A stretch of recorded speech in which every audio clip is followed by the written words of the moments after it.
I moved to New York in 2004 and lived with roommates in Brooklyn, New York, in a walk-up building that was probably at that point close to, if not over, 100 years old. And I had a number of roommates over the years, but my favorite roommate, who I became very good friends with, and I would even say best friends with, was named Bentley. And he moved in late 2006. I was a little bit older than him. I was probably 29, and he had just graduated from SVA here in New York. And he had a lot of odd jobs, and so his work schedule and mine didn't always overlap, so there would be times where I wouldn't see him, and we would come and go at different times. And in the first few weeks that he lived with me, I found this weird thing happening where I would go into the bathroom in the morning to take a shower, and there would be a bottle of Palmolive dishwashing liquid in the shower. And I would wonder why it's there, and I would pick it up and I would put it in the kitchen, and the process would repeat itself over several days. And then one day it just so happened that we were in the apartment at the same time. And Bentley saw me, and he saw me coming out of the bathroom with this bottle of Palmolive, and he looks at me and says, "What are you doing?" And I said, "What am I doing? What are you doing?" And he says, "Oh, I shower with that." And he was a bit of a quirky guy, and so I wasn't that surprised to hear him say that, but I did press him a little bit, and I said, "So you shower with this?" He's like, "Yeah." And he says, "Well, Martin, first of all, I'm a greasy guy. And what cuts through grease? What's tough on grease? Palmolive." And I just kind of rolled my eyes a little bit. I was like, "Okay, all right. So that's your first point. What else?" And he says, "And I'm also a frugal guy. And the thing about dishwashing liquid is you just need a very little amount. You work up a good lather, and then you're able to get through the whole shower with just a very little amount."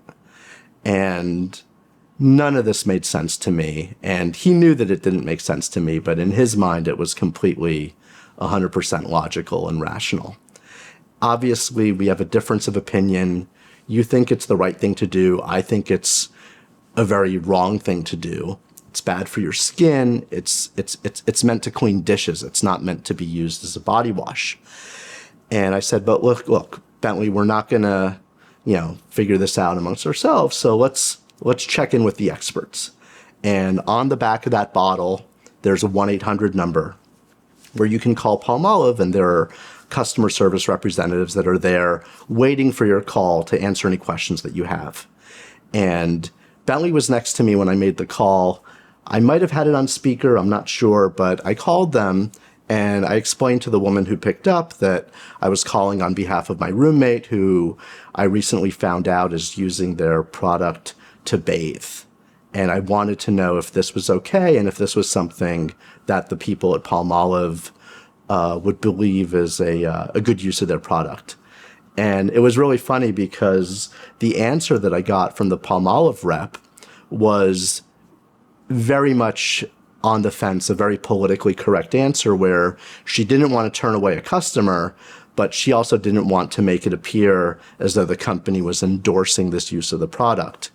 And she told me, she said, "Well, Mr. Sugar, we find that our customers have many uses for our products." And I just kind of smiled, and she took my information, and they eventually sent me a letter in the mail along with several manufacturers' coupons for free Palmolive. And I gave the letter to Bentley, and he was really happy about it. And even though we were only roommates for a short time, he was really proud of that letter, and we always talked about the story. So even years later, well after he had moved out, and he eventually would move from New York to Kentucky, we would still laugh about the Palmolive thing, which I, to this day, think is still very ridiculous. Earlier this year, very tragically, Bentley passed away. He was actually traveling from Kentucky to New York. I was going to be one of the people that he was going to meet up with in New York. and he never made it to the city. And his friends in Kentucky, where he'd been living for the last 6 or 7 years, organized some remembrances for him. And because he and I were such close friends, I thought, well, I definitely have to go. And so I flew to Louisville in late April to attend some of these remembrances. And at one of the events, there was an opportunity, there was an open mic, and I was able to get up and tell the story.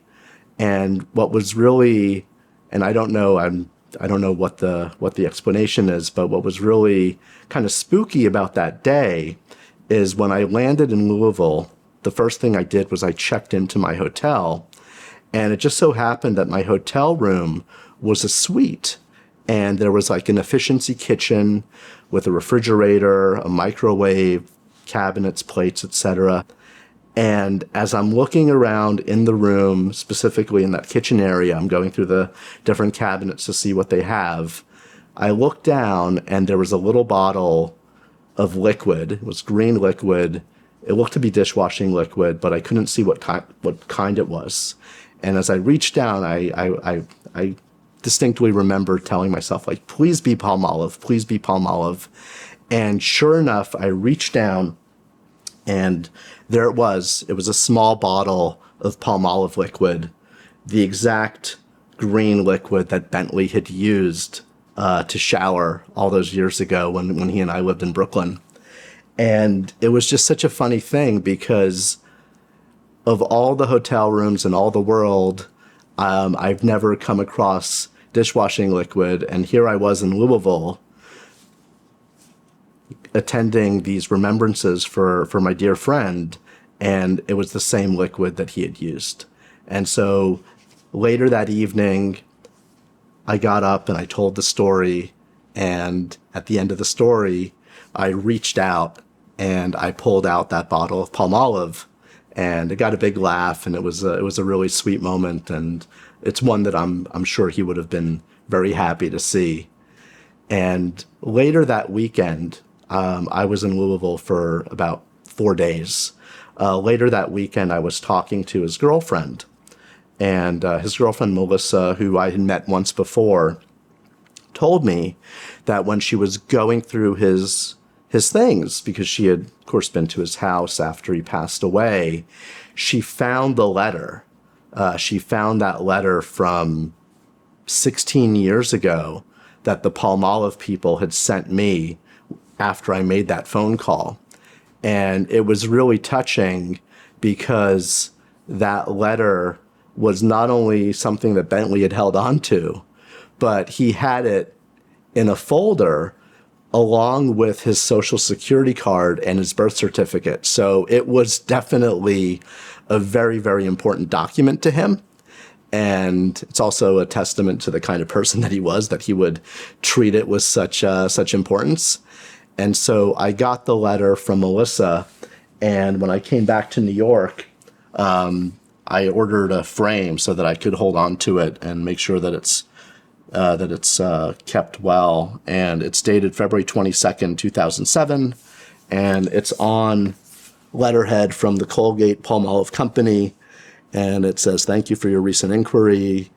We appreciate your interest in our company and are pleased to have the opportunity to respond." So it's a very special thing that all those years later, that silly story about this quirky roommate in Brooklyn kind of came full circle, where there was not only that dishwashing liquid in the hotel room, but then I got the letter back. And thankfully, I was really happy because the liquid that I got in the hotel room, it was small enough that I was able to bring it back on the plane. If it had been a bigger bottle, I probably wouldn't have gotten it through TSA. So I was very happy about that, and sad, of course, to think about my friend, but happy that there are so many stories. And, this is one of the special ones because it's one of the earlier ones, but there were so many things that, that I think about when I think about Bentley, and a lot of trips together and adventures and a lot of good times shared. So happy to share the story, and thank you.